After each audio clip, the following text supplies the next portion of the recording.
Hello friends, welcome back to my YouTube channel. This side Anju Prajapati. ये है article series 2 का episode number 2। तो इसमें हम सीखेंगे कि एलएलपी रिज़र्व कैसे करते हैं, एलएलपी नेम रिज़र्व कैसे करते हैं। तो सबसे पहले एमसीए की पोर्टल पे हमें जाना है, उसमें लॉगिन करना है और एमसीए सर्विस में जाकर कंपनी ई फाइलिंग में इनकॉर्पोरेशन सर्विस में जाकर रन के ऊपर क्लिक करना है। इसमें हमारा नेम रिज़र्व होगा एलएलपी के लिए और फिर उसके बाद में 2 वर्किंग डेज़ के बाद में हम अपनी नेक्स्ट प्रोसेस स्टार्ट कर सकते हैं। तो यहाँ पर मैंने सब लॉगिन कर के रखा है पहले से ही और अभी मैं एमसी की पोर्टल पे भी आ चुकी हूँ और ये मैंने नेम रिज़र्व के लिए फॉर्म भी ओपन कर लिया है।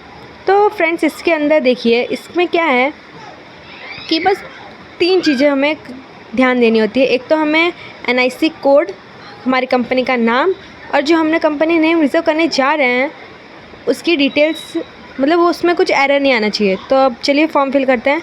टाइप ऑफ कंपनी के अंदर न्यू कंपनी होगी हमारी और इसमें प्राइवेट कंपनी और इसमें हमारी होगी लिमिटेड बाय शेयर्स। सब कैटेगरी के अंदर हम ये ले लेंगे नॉन गवर्नमेंट कंपनी।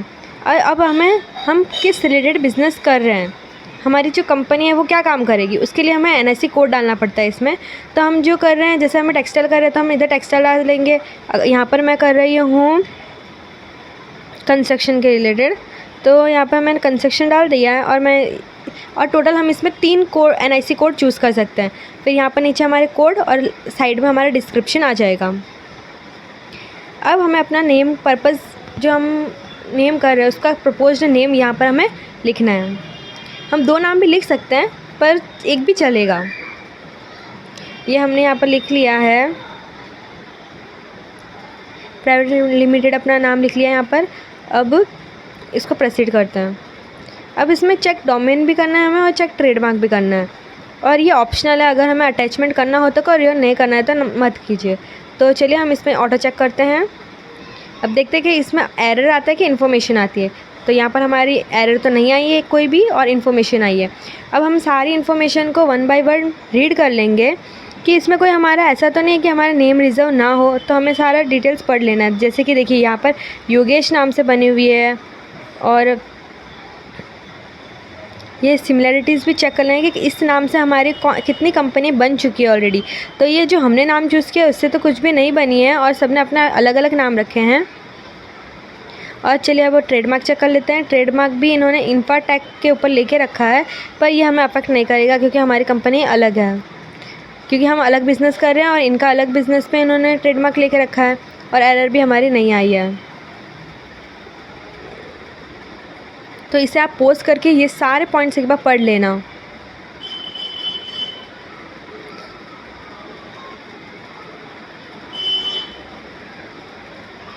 जैसे कि यहाँ पर यागा, योगेश और योगेश बनी हुई है और लास्ट में ऐसा लिखा है कि अगर हमारे रजिस्टर्ड ट्रेडमार्क है तो हमें एनओसी देना पड़ेगा। पर हमारे यहाँ पर ऐसा कुछ है नहीं। वैसे तो हमने जो नेम चूज़ किया उसके रिलेटेड जो ट्रेडमार्क और जो एनआईसी है वो सेम नहीं आ रही है, तो हम इससे आगे प्रोसीड कर सकते हैं। ध्यान रखना है कि ये जो नीचे एरर और इन्फॉर्मेशन वाली सारी डिटेल्स अच्छे से पढ़ना।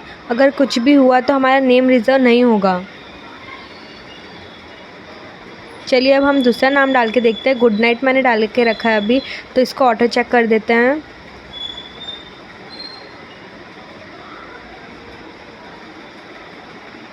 देखिए अब good night Infratech private limited के लिए कुछ भी नहीं आया है। एक सर्विस प्रोवाइडर है और एक इंफ्रा अर्थ है, गुड अर्थ है और दूसरा तो है कि good night Infratech private limited के लिए हमें बोल रहा है कि एनओसी अगर वो रजिस्टर है तो, ट्रेडमार्क उसने लिया है तो ऐसा।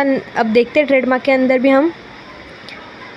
अब देखिए यहाँ पर गुड नाइट के अंदर सर्विस है, इंफ्राटेक है, जोन्स है, चॉइस है, अर्थ है। तो ये हमारे नेम से मैच नहीं हो रहा है, तो इसमें भी कुछ एरर नहीं है अपनी। हम इस नाम को भी आगे कर सकते हैं, प्रोसीड कर सकते हैं। चलिए ट्रेडमार्क देख लेते हैं। ट्रेडमार्क भी यहाँ पर नहीं है। जो हमने एनआईसी चूज़ किया है और जो हमने नाम चूज़ किया वो सेम नहीं होना चाहिए, बस इस बात का ध्यान रखना। चलिए अब हम ट्रेडमार्क पे चेक कर लेते हैं। ट्रेडमार्क में जाने के बाद अब हमें अपना वर्डमार्क चेक करना है। गुड नाइट लिख देंगे और क्लास के अंदर हम यहाँ पर जो हमारी क्लास है उसको सेलेक्ट कर लेंगे। तो चलिए सर्च करते देखते हैं कि क्या आता है। देखिए यहाँ पर आया नो रिकॉर्ड, तो हमारा इसमें आगे हम इस नाम से प्रोसीड कर सकते हैं, कोई भी प्रॉब्लम नहीं है। और जो हमने नेम भी चूज़ किया है वो भी सही है।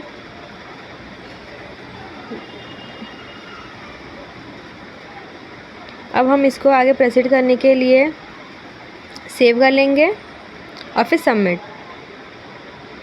तो अब हम इसको सबमिट करते हैं। Submit application for name reservation, इसको आपको टिक करना है और फिर आगे बढ़ना है, कंटिन्यू करना है।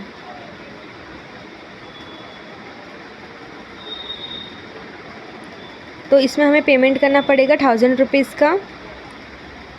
यहाँ पर मेक पेमेंट करना है। अब हमने जो नेम रिज़र्व कर दिया है वो हम माई एप्लीकेशन के अंदर पेंडिंग फॉर एक्शन के अंदर भी देख सकते हैं। तो चलिए मैं आपको वापस बता देती हूँ एक बार। आपको कंपनी ई फाइलिंग में जाना है, कंपनी इनकॉर्पोरेशन सर्विस में जाना है और रन करना है। तो उससे वो आपका जो फॉर्म है वो खुल जाएगा। तो आपको 3 चीज़ों का ध्यान रखना है।